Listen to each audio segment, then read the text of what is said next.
Moi! Mä oon Miettisen Aki, keskustan valtuustoehdokas ja minulla on visio.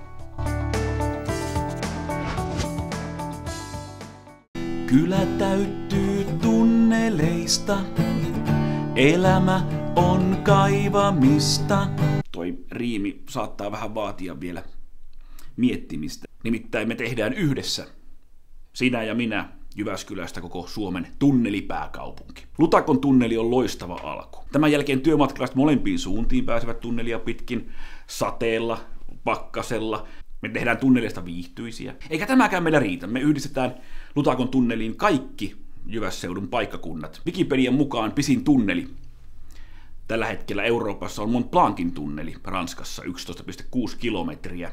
Me tehdään Korpilahdelle puolet pitempi tunneli. 20 kilometriä siellä Lossivahdin kulmille. Ja kun tää tunneli avataan, niin me pidetään valtavat valoa tunnelin päässä avajaiset. Tää tunneliteema voisi olla koko Jyväskylän yhteinen asia.